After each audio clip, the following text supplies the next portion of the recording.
Здравейте, аз се казвам Диана Василева, логопед с 20 годишен опит, също така дипломиран специален педагог и медицинска сестра с детски профил. Жужи? Здравейте, казвам се Бърджухи Роданова. Работя в Софийския университет Свети Климент Охридски повече от 10 години. Преподавам училищна хигиена и здравно образование, също полово възпитание, екологично възпитание и общо взето педагогика и всичко свързано с възпитанието. Също така имам 3 прекрасни дъщери. На практика да си прилагам възпитанието. И аз днес ще ви запозная с допълнителна информация за храненето по време на бременността и особено с калорийния прием по отношение на това колко калории трябва да приемаме. Също много е важно да не имаме диети за отслабване по време на бременността, тъй като дефицита може да се отрази много зле на развиващия се плод на малкото бебе в нашия корем. Поради тази причина е добре да изчислиме калорийния дневен оптимум за нас, който приемаме, и хубаво е да използваме калориен калкулатор, за който всички имаме достъп в интернет.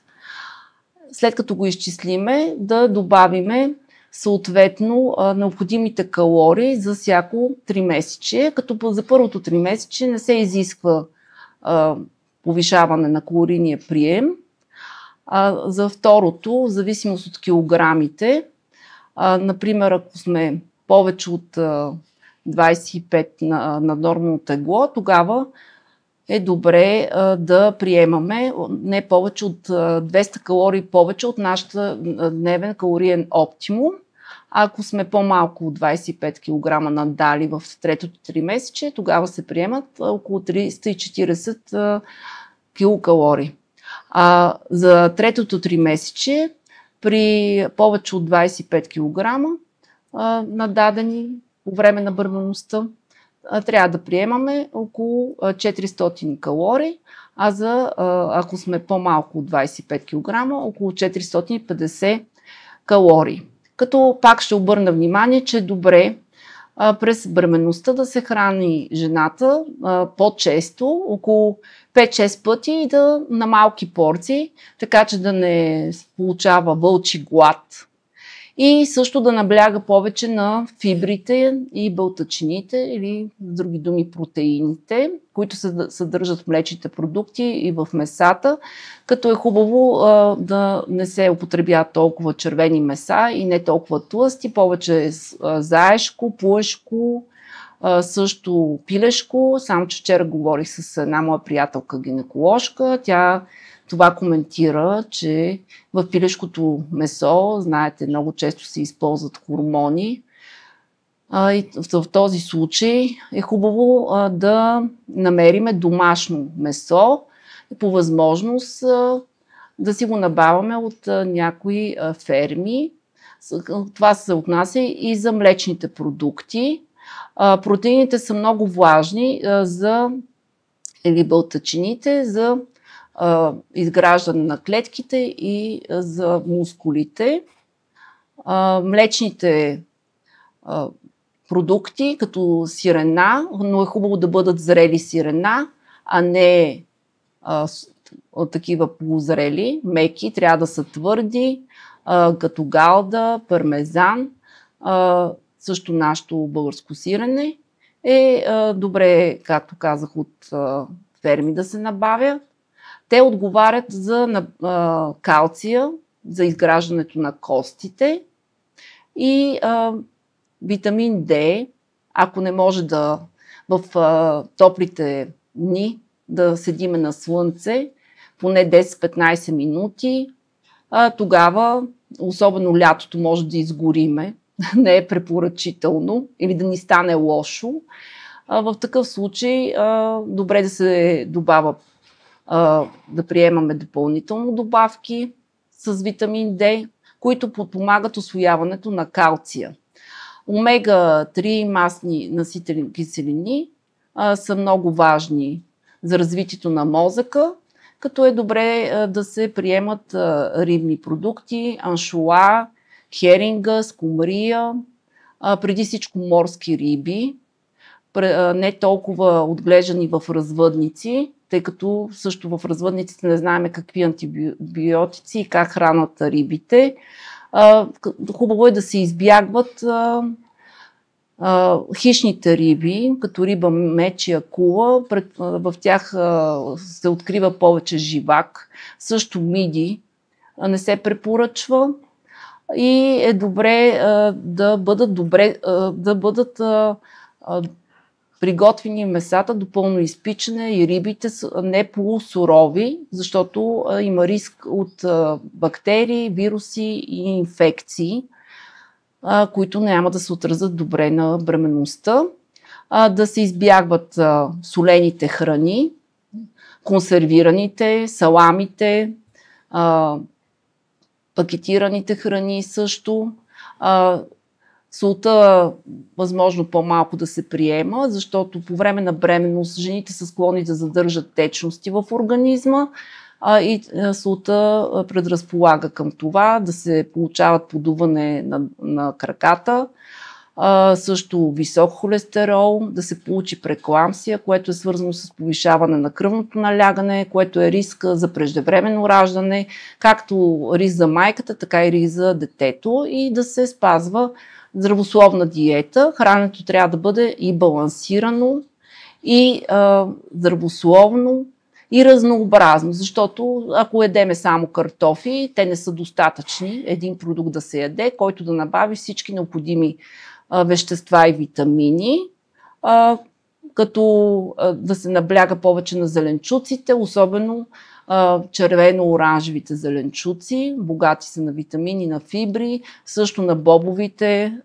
растения, на лещата, боба, на чията, на лененото семе и овесените ядки са за препоръчване. Аз, например, по време на първата си бременност имах проблеми с стомаха и получавах така трудности с запек и почнах да използвам много в по-голям, почти всяка сутрин да употребявам овесени ядки, които се отразяват много добре на храносмилането, и това е типично за състоянието бременност, по-малко подвижност на червата.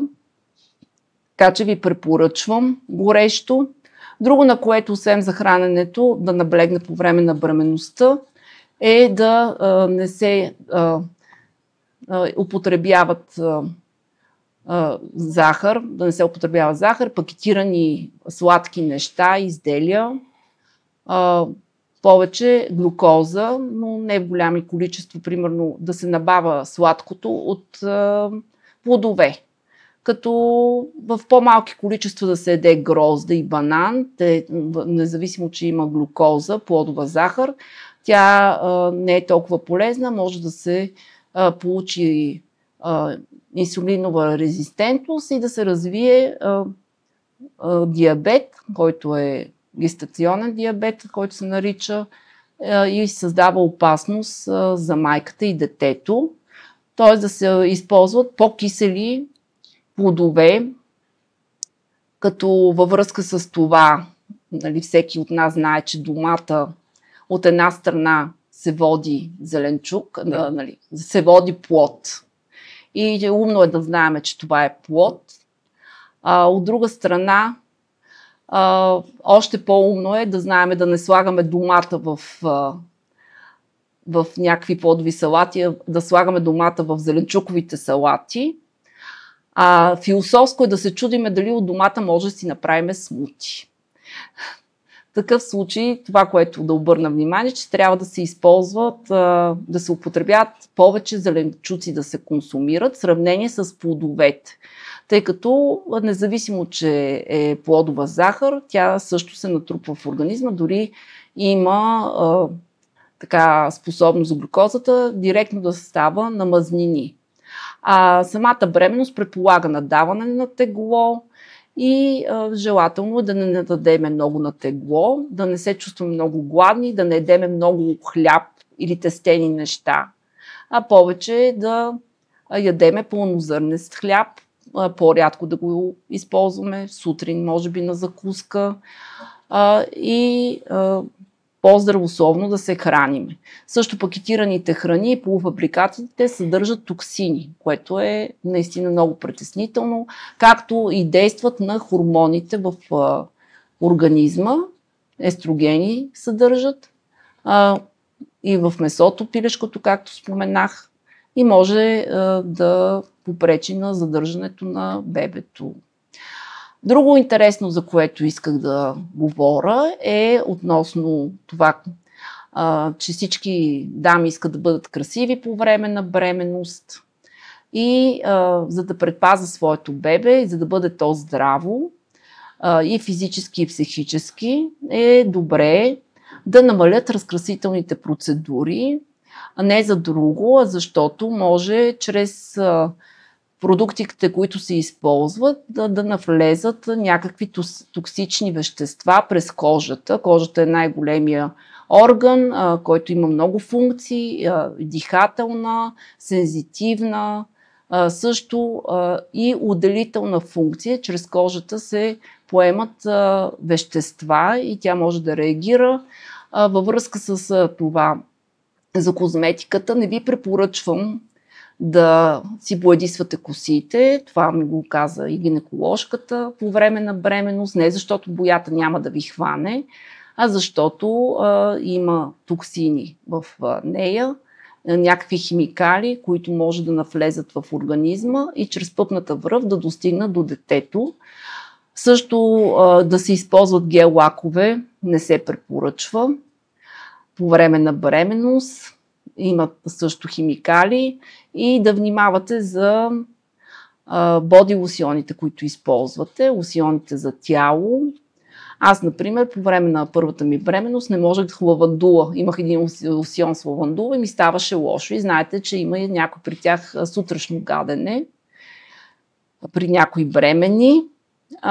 И това ще намали неприятните усещания, но каквото и да ползвате, в никакъв случай алкохол и кафе или цигари, каквото и да ползвате, то директно отива в бебето. Чрез вас бебето се храни и то е много малко първият триместър и зависи на 100% от вас.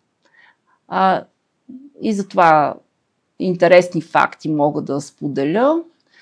Чрез изследване установено, че клетките на бебето по време на бременността мигрират в клетките на майката и отиват в органите, примерно сърце, бъбреци, други органи, стомах, които имат нужда от лечение и до някаква степен лекуват тези органи, тъй като организма на майката по време на бременност работи не на 100, на 200% и се натоварва всички органи и системи.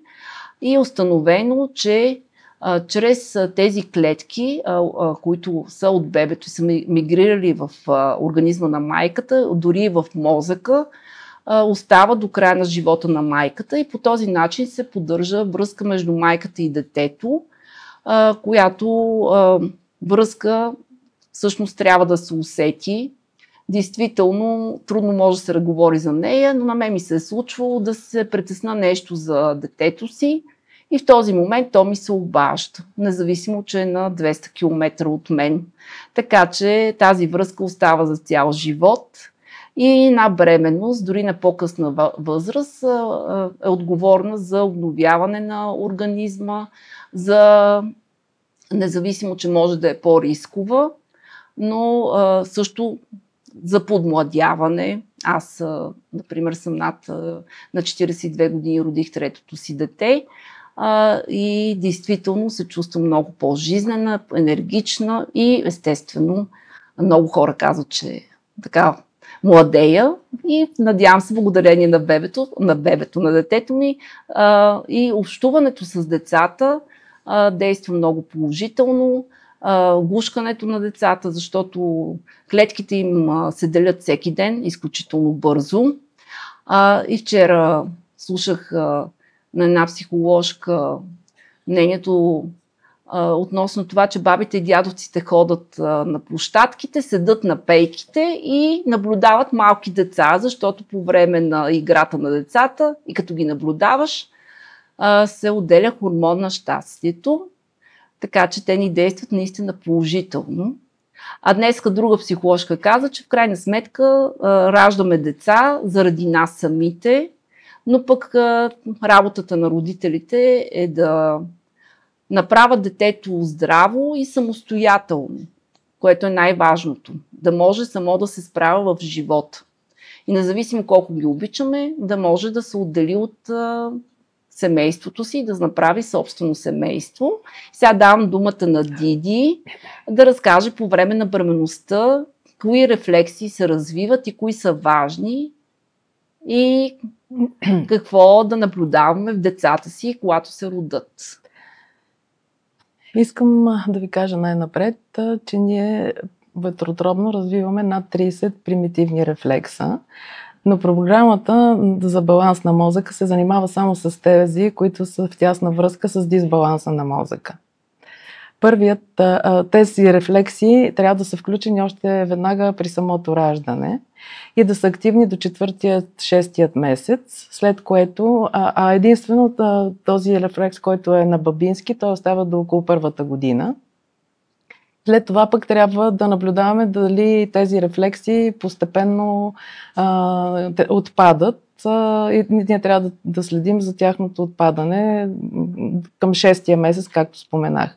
Първият рефлекс, с който се срещат всички майки в родилното, още първият рефлекс, с който се срещат, това е така наречения засукателен рефлекс. Това е когато погалим кожата около устните на бебето, то си отваря рефлекторно устата и се завърта от към страната на дразнението. Ако този рефлекс липсва или пък е вяло засукването, това значи, че този рефлекс не се е развил добре вътреутробно. Затова може да проверим дали е активен този рефлекс, като погалим лицето на бебето от бузата към устния ъгъл и от брадичката към устния ъгъл и съответно обратно от другата страна по същия начин. И когато погалваме по този начин лицето на детето, то трябва рефлекторно, както казах, да си отвори устата и да засуче. Ако ние можем да подобрим това, ако не засуква достатъчно добре, по този начин, по който обясних, да видите дали рефлексът е активен, така може и да го активирате да бъде по-силен. А пък знак за това, че вече сте го активирали на 100% е, когато му дадете залагалка и при изваждането на залагалката от устните на бебето да почувствате едно добро съпротивление и тогава вече бъдете сигурни, че е активен самия рефлекс.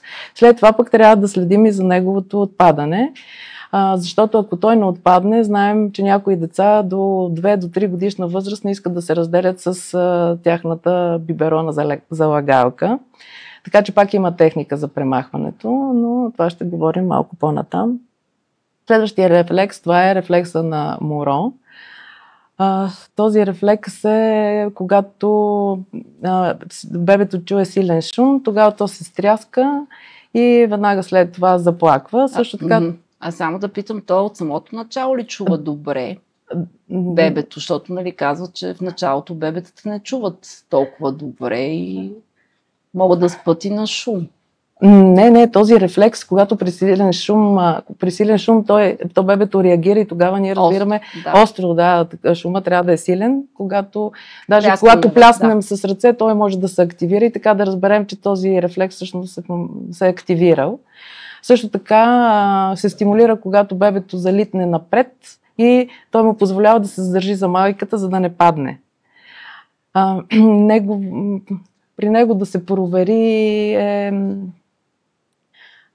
детето го слагаме на 4 крака. Аз трябваше кукла да донеса, за да ви покажа как става. Трябва да свалите тениската на детето или бебето на голо трябва да бъде. Самия тест прокарвате пръст, как да го покажа за да, нали, нагледно образно да бъде, но няма как, нямам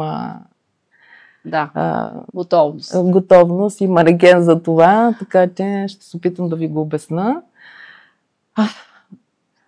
На 1 сантиметър от гръбначния стълб и на 2 см и половина от лопатката правите една мислена линия и с пръст или с четчица правите едно движение от там, където казах, от лопатката към основата на гръбначния стълб. Когато е активен самият рефлекс, тялото, самите мускули правят съкращение от съответната страна на дразнението и се получава като S. Самото тяло се извива на буквата С. А кога най-рано може да се направи? Веднага, след раждането. Те трябва да са активни всичките тези до сега, които изброих и още ще изброя. Те са активни веднага след раждането и веднага може да се проверят дали са активни или не са активни и до каква степен са. Ако, например, само от едната страна е активен, тогава пак може да говорим, че в последствие ще има дисбаланс. Затова трябва да следим да бъдат и от двете страни асиметрично. Ако от едната е по-малко, да подобрим, да бъде като другата съответно, двете еднакво да имат съкращения. Следващият примитивен рефлекс, това е на така наречения плантарен рефлекс. Това е нахващането. Още от самото раждане, бебенцето, когато му докоснете вътрешността на дланта, тук е най-чувствителна в средата, то рефлекторно си свива пръщетата на ръката и може ли да ви стисне здраво. Да, трябва също това към 5-4 месец пак да проверим този рефлекс, не трябва пръщетата да се свиват или може само един да се свие, два да се свият или всички едновременно. Това значи, че пак е започнал някакъв дисбаланс. Това е знак. Дори един пръст да се свие, пак е знак за дисбаланс. Пак трябва да проверим двете ръце, за да разберем дали е изчезнал. И ако на едната е активен, например на дясната ръка, ако е активен, това значи, че от лявата страна имаме задържане. И обратното. Нали, ако на лявата ръка пък е активен, тогава дясната половина на мозъка там има задържане. Това означава, тези рефлекси ги има след раждането, но в последствие трябва да изчезнат. Да изчезнат до 4-5 месец. Аз това го казах, по естествен начин, като се активират вече постуралните рефлекси, за което ще разкажа. Следващият рефлекс, това е плантарния. Този рефлекс за който казах, че свива пръстчето. Не. Този е палмарния, палмарния, за свиваната. Ако този рефлекс ако е задържан, по-късен етап детето ще има затруднение при писането и ще търси по-дебели химикалки, моливи, пастели, защото ще му е трудно да ръководи самите пръсти. И затова този рефлекс е много важен да бъде потиснат, защото те се потискат. Може дори в по-късна възраст да останат активни тези рефлекси. Затова и майките, възрастните също могат да пробват тези тестове на тях и ако могат да забележат дори, че имат активни още такива примитивни рефлекси. Да. Следващият рефлекс, това е плантарният. Това е отговорният рефлекс за преминаването. Рефлекса на Галант. Боже, рефлекса на Галант, аз обърках рефлексите. Той беше този, който може ли да го спрем за малко?